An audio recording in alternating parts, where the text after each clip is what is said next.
I'll just read you a little bit at the beginning.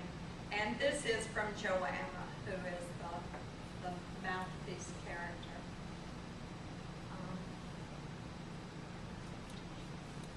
Joanna.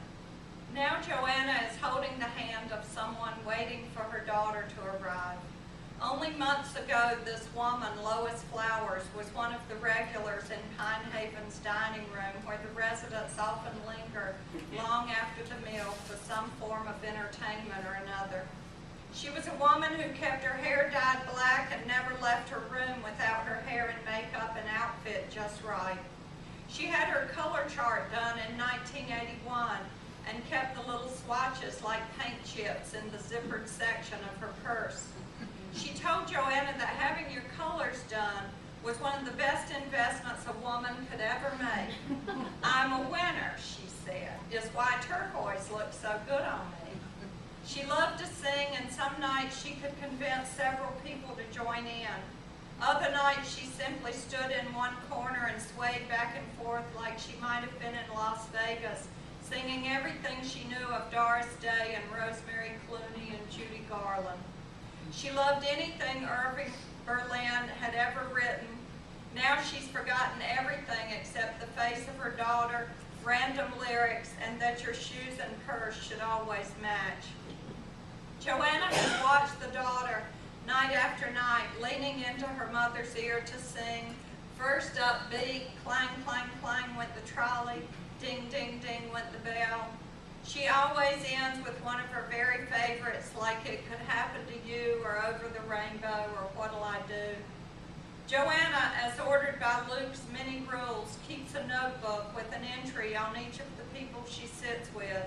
She has to do an official one to turn over to the nurse who oversees her work, but this is a different, personal notebook she writes just after someone has died. It's a notebook she bought and showed Luke to prove to him that she was taking his assignment seriously. A bright yellow college-ruled spiral-bound notebook, which was all she could find at the thrifty market there close to Luke's house. It was near the end for him, so she didn't venture far. This is my page, he told her. Everybody should get at least a page. She writes what she knows, their names and birthplaces and favorite things. Sometimes she asks questions. What is your first memory? Your favorite time of day or holiday or teacher or article of clothing? How would you describe your marriage? Was there something you learned in your life that surprised you? She records the weather and season and last words if there are any. Luke said that this would be her religion. The last words and memories of the dying, her litany. She should read and reread the entries regularly, like devotionals. Keep us close, he said. Keep us alive. Don't ever let us disappear. The longest and most expensive journey you will ever make is the one to yourself.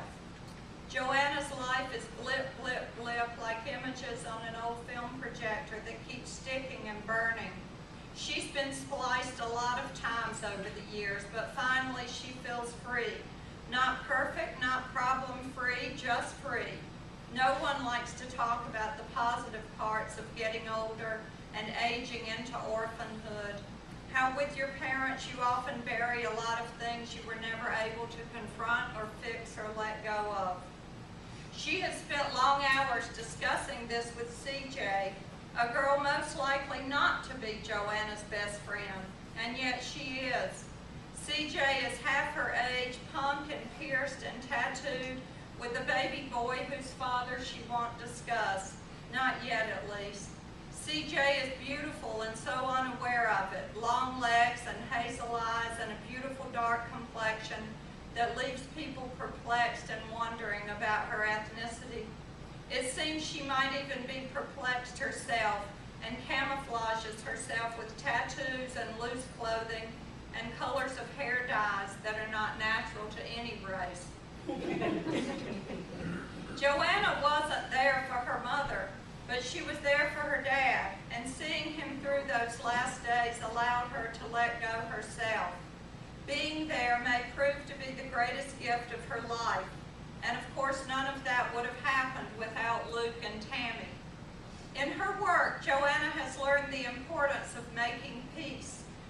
sees it all the time, the stubborn child who won't come to the bedside, and so the parent lasts far longer than should be asked of anyone. It's painful to watch, and for this reason she feels lucky to have journeyed her way back to this place. Her dad wanted her to promise to keep the doghouse running, and now she's doing her best, opening and closing and hiring responsible people to work the place so she can devote herself to the volunteer hospice hours she gives over in Pine Haven's nursing wing. I forgot to say I stole the doghouse. I love the doghouse, you know, where you get like the Chihuahua or the German Shepherd. If you haven't been drive-through, the collie is especially good. Make their exits as gentle and loving as possible, Luke had said. Tell them how good it will be, even if you don't believe it yourself. You're Southern, you know how to do that. And now family members greet and embrace her like she's one of them. Lung, brain, breast, pancreas, bone. The families discuss and explain the symptoms and diagnoses for her as if they've never been heard before, have never happened to anyone else, and she listens. Mistakes are made in the telling, and she does not correct them. It's important to remain separate, to allow them to claim the disease, claim their grief. It's important not to get too attached or personally involved.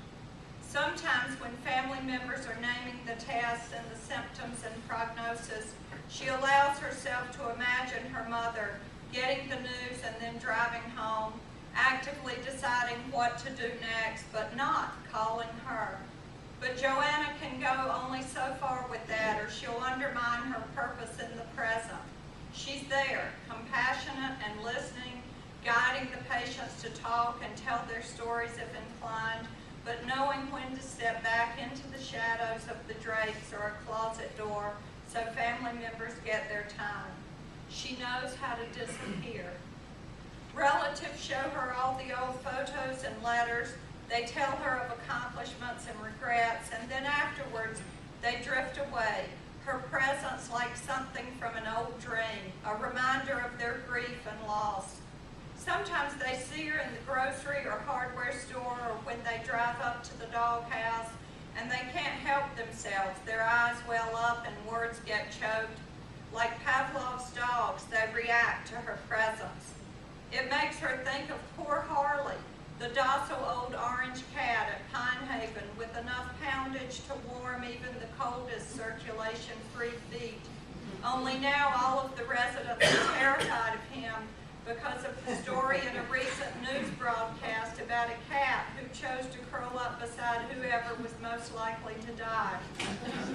The report speculated how the cat knew. Did he sense something? Did he smell some chemical release of a body shutting down? His track record was convincing enough that the people who worked in that particular place paid attention to where he spent his time. And the story told was convincing enough to ruin poor Harley's life there at Pine Haven. Once he was the most beloved and coveted creature in the place, and now he's greeted by shrieks and screams, slippers and plastic cups tossed his way. He's just a reminder of what is coming, a feline representation of Joanna herself, the one who appears bedside